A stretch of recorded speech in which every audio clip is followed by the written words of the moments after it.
اعوذ باللہ من الشیطان الرجیم بسم اللہ الرحمن الرحیم۔ حضرت حسن بصری رحمۃ اللہ علیہ کا زمانہ ہے۔ آپ کی ایک شاگردہ جو باقاعدہ آپ کا درس سننے آتی تھی نہایت عبادت گزار تھی۔ اس بیچاری کا جوانی میں خاوند چل بسا۔ اس نے دل میں سوچا کہ ایک بیٹا ہے، اگر میں دوسرا نکاح کر لوں گی تو مجھے دوسرا خاوند تو مل جائے گا، لیکن میرے بچے کی زندگی برباد ہو جائے گی۔ اب وہ بچہ جوان ہونے کے قریب ہے، یہی میرا سہارا صحیح۔ لہٰذا اس عظیم ماں نے یہی سوچ کر اپنے جذبات کی قربانی دی۔ وہ ماں گھر میں بچے کا پورا خیال رکھتی، لیکن جب وہ بچہ گھر سے باہر نکل جاتا تو ماں سے نگرانی نہ ہو پاتی۔ اب اس بچے کے پاس مال کی کمی نہ تھی، اٹھتی ہوئی جوانی تھی۔ یہ جوانی دیوانی مستانی ہو جاتی ہے، چنانچہ وہ بچہ بری صحبت میں گرفتار ہو گیا، شباب اور شراب کے کاموں میں مصروف ہو گیا۔ ماں برابر سمجھاتی لیکن بچے پر کچھ اثر نہ ہو پاتا، چکنا گڑا بن گیا۔ وہ اس کو حضرت حسن بصری کے پاس لے کر آتی۔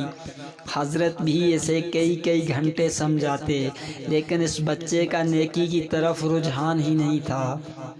حضرت کے دل میں بھی یہ بات آئی کہ شاید اس کا دل پتھر بن گیا ہے، مہر لگ گئی ہے۔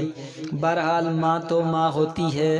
ماں اسے پیار سے سمجھاتی رہی، میرے بیٹے نیک بن جاؤ، تمہاری زندگی اچھی ہو جائے گی۔ کئی سال برے کاموں میں لگ کر اس نے اپنی دولت کے ساتھ ساتھ اپنی صحت بھی تباہ کر لی، اور اس کے جسم میں لا علاج بیماریاں پیدا ہو گئیں۔ معاملہ یہاں تک آ پہنچا کہ اٹھنے کی بھی سکت نہ رہی اور بستر پر پڑ گیا۔ اب اس کو آخرت کا سفر سامنے نظر آنے لگا۔ ماں نے پھر سمجھایا، بیٹا تو نے اپنی زندگی تو خراب کر لی، اب آخرت بنا لے اور توبہ کر لے۔ اللہ بڑا غفور الرحیم ہے، وہ تمہارے تمام گناہوں کو معاف فرما دے گا۔ جب ماں نے سمجھایا، اس کے دل پر کچھ اثر ہوا۔ کہنے لگا، ماں میں کیسے توبہ کروں، میں نے بہت بڑے گناہ کیے ہیں۔ ماں نے کہا، بیٹا حضرت سے پوچھ لیتے ہیں۔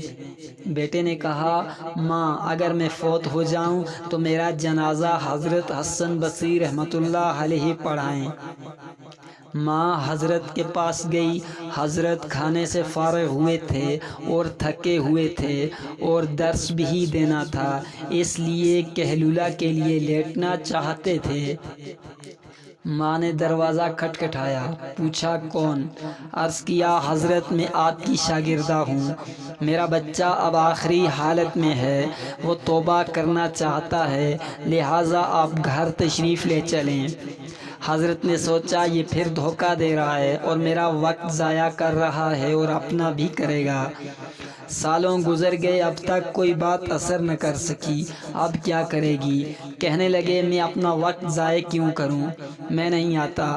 ماں نے کہا، حضرت اس نے تو یہ بھی کہا ہے کہ اگر میرا انتقال ہو جائے تو میرا جنازہ حضرت حسن بصری پڑھائیں۔ حضرت نے کہا، میں اس کی جنازہ کی نماز نہیں پڑھوں گا، اس نے تو کبھی نماز ہی نہیں پڑھی۔ اب وہ شاگردہ تھی، چپ کر گئی، روتی ہوئی گھر گئی۔ بیٹے نے پوچھا، کیا ہوا؟ ماں نے کہا، ایک طرف تیری حالت، دوسری طرف حضرت نے انکار کر دیا۔ اب یہ بات بچے نے سنی تو اس کے دل پر چوٹ لگی اور کہا، ماں میری ایک وصیت سن لیجیے۔ ماں نے پوچھا، بیٹا وہ کیا؟